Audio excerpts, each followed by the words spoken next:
This video is how you can make your school wildlife friendly and how you can reduce your impacts on the climate.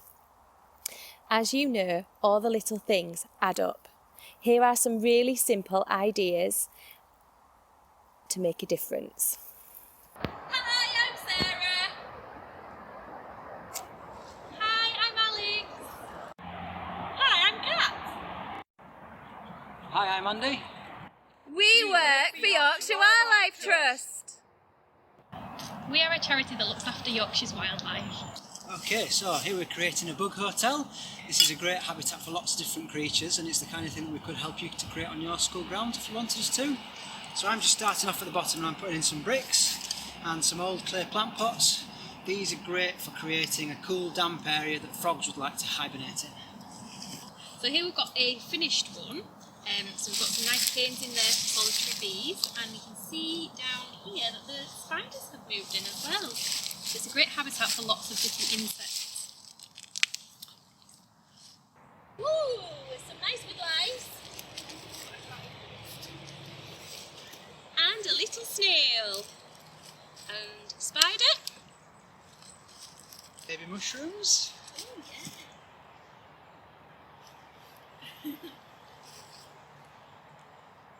I might have a centipede over here. Whether you have bug hotels or log piles, it doesn't matter. Both are a great place for invertebrates to live.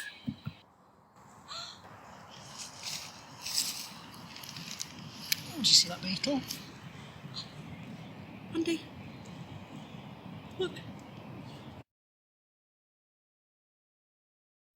Wow.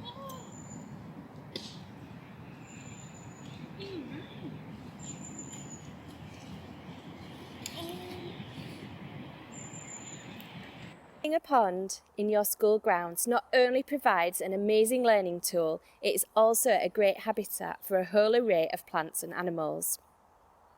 Ponds also hold carbon, and this can help prevent more global warming. Having bug hotels nearby help provide places for frogs and newts to One thing your school might like to have is a pond. Ponds are absolutely incredible spaces for wildlife. They're jam-packed full of insects, insect larvae, but they also attract birds to drink and also birds that might want to nest near the pond as well. You don't have to have something as big as this one and established as this one. They could easily be made out of smaller containers like buckets and plant pots, and then we build them up with some rocks and some plants inside them that way. So even a small pond will attract an awful lot of wildlife. So I've used this bucket here to grab a little bit of water first safely, and I'm going to use that to fill up my sample tray. White sample trays are better because they show up the creatures a lot clearer. And I'm going to put this somewhere just a little bit flatter, flat as I can get it. We are on a little bank here. And also you'll need a pond dipping net. Pond dipping nets have got a really long handle and a small net to catch your creatures. I'm going to stand very carefully on the bank, and I'm not purposely going to reach too far out. That's why we've got a long handled net to do that job for us. So I'm going to pop my net in very gently. I'm going to just sweep around. Because we've got a lot of plants in here, a lot of the creatures will be hiding in those areas. So I've swept around just a little bit, not gone too mad. I've got quite a bit of mud in there. I can see something wiggling around there, so I'm just going to let that drain out just a little bit. Not sure what we're going to be able to see, so I'm just going to put all this silt just to the corner so it doesn't spread out. So I've done that on purpose, trying to keep it there. I'm just going to rinse this off. So if any creatures are stuck to this net, I'm going to rinse them back off into the pond so they can go and swim free. And then we'll take a look inside our tray. Let's take a peek, see if we've got anything in here. I can see some really teeny weeny things. I'm going to see if I can just get a stick that I can poke around with. In fact, what was that? Bit of juncus grass. So here we go, look.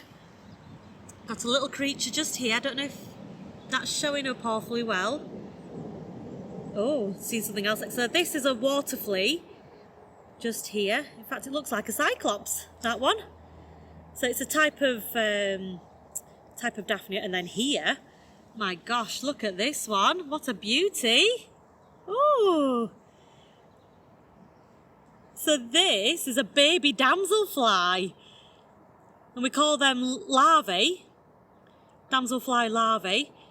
And you can see how it wiggled around to swim. And these ones have got 3 tails as well. You see 3 tails there? And those are actually its gills, how it breathes. And I'm just going to save this bug here because I don't think they are meant to be in the pond.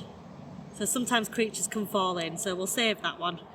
Off it goes free. And then here, this one might not show awfully well. One thing I've not seen for a couple of years actually, just wiggling here. This is a phantom midge larvae. Very see-through, which is why it's called phantom, like a ghost. Quite see-through. And then we've got some other wiggly things. So I'm just going to prise this apart just a little bit, let some water come in and see what flows out. Very, very gentle. I'm doing it very gently because I don't want this muck to start spreading through the tray. Oh, here we go, look. Oh, wow. So this one here, where my grass is, this is a mayfly nymph. I should have used the term nymph for the dragonfly as well. So technically they are nymphs, not larvae. And we use that term because they don't go through a complete metamorphosis. They just sort of shed their skin and grow bigger. And then we've got this creature here, a bloodworm, wiggling around here, look. Very brightly coloured there, can't miss that one. And then, so, you know, that's an awful lot of stuff in there, in that just one sweep of the pond. And this is why ponds are so important. They, you know, nearly all flies lay their eggs in water. That's how they start their life cycle out. And there's so much food that a pond provides the environment, as well as enjoyment for us to see what's in it as well. It's one of my favourite things to do. You might think you need lots of space to be able to plant trees, but that's not necessarily true. Trees can be planted in a whole array of substrate. Sometimes you can even put them in planters. Dwarf fruit trees, like apples and pears and plums, can be planted in planters. Fruit trees are amazing sources of food, not only for people, but for insects too. They are one of the first lots of flowers open in spring and is an amazing source of nectar and pollen for bees. If you are really lucky and have a large school playing field, then some of this can be dedicated to tree planting. It's really important that trees are planted in the correct place and they are not overtaking any other important habitats, such as wildflower meadows. You can order trees from places like the Woodland Trust, who supply a wonderful range of native plants such as silver birch, oak, field maple, crabapple, sloe and hawthorn. Not only do trees take in lots of carbon out of the atmosphere, they also provide a wonderful habitat for other creatures and even other plants. An oak tree can support over 400 different types of plants, animals and fungi.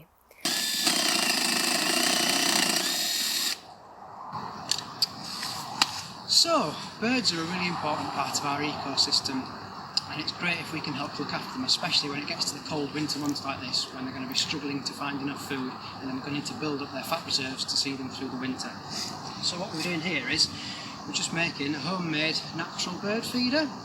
This is a great activity for people who like getting their hands dirty, and it's also a great activity if you enjoy using tools. So we've been using a drill to drill some holes through this log, and then once we've got the holes in place, this is where the mess of it comes in. We mix up some lard and some bird seed, and if you really want to give your birds a treat, you can put in some raisins and some grated cheese, things like that as well. Once we've given it all a good mix, it it's nice and squished together. We push the mixture into the holes on the feeder on both sides like so. And then once all our holes are filled up like that, just drill a smaller hole through the top, and then we can use some twine or some wire to create a hanger, and then you can hang that from a tree in your school grounds or on a fence, and hopefully you'll be able to watch the birds come, enjoy their lovely winter feed, and once they've gobbled up all the seed and the lard, you can just fill it up again, and it should last for years and years and years.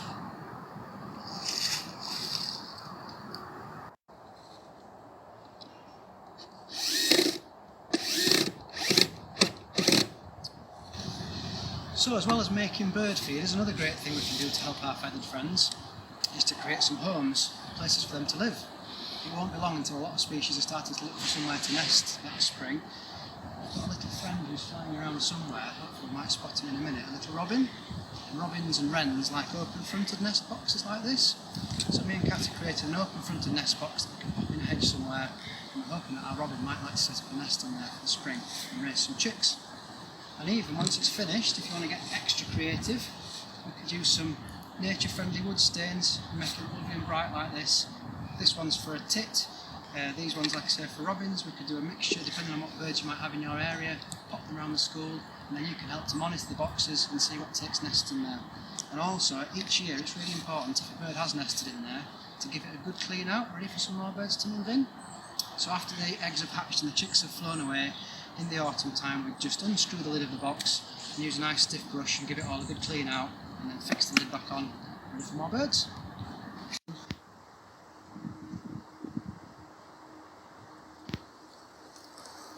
So, once we've got our bird feeders in place and set up some bird boxes, it can be really great to have a hide like this, to act as a screen, to give you a better chance of seeing some of the birds when they're feeding, or when they're flying in, bringing in materials to build their nests. Bird watching is a really great activity for relaxing, also for learning new information as well and sharing information between each other. And if you're going to have a school growing area to grow your own fruit and veg, then bringing birds onto site is really helpful, because birds love to eat little creatures like aphids that might nibble away at our plants. So helping out the birds is really helpful to us as well if we're growing fruit and veg, and if we want to do something that's really nice and peaceful and relaxing, maybe at the end of a hard week of maths and English. Not only can you plant trees in your school grounds, but you can also plant some native wildflower meadows. Wildflower meadows can equally take as much carbon out of the atmosphere as a forest, compared hectare by hectare. They not only look beautiful, but they are also brilliant for climate change. And they are quite easy to maintain. They provide a great home and food source for all types of different animals, from bees to birds, especially ground nesting birds, such as meadow pipit. We've talked about planting trees and we've talked about planting wildflower meadows, but there is also something else that you can plant to reduce your impact on the environment. Growing your own food is a brilliant way to help reduce climate change. Reducing the distance that your food travels saves energy and reduces your carbon footprint. If you use companion planting, this reduces the need for pesticides such as slug pellets, as the plants naturally deter predators. Providing homes such as hedgehog houses and bug hotels help encourage natural predators into your school grounds to eat those bugs and slugs and snails that will eat your lovely fruit and veg. If you are doing all this planting, it is really, really important to use peat-free compost. The digging up of peatlands damages the habitat of the plants and animals that live there, but it also acts as a brilliant sponge for carbon, also helping reduce global warming, and a great way to help save the planet. We have talked about all different kinds of practical ways that you can make your schools wildlife friendly and at the same time helping reduce your impact on the environment. There are also things that you can do in school to save energy.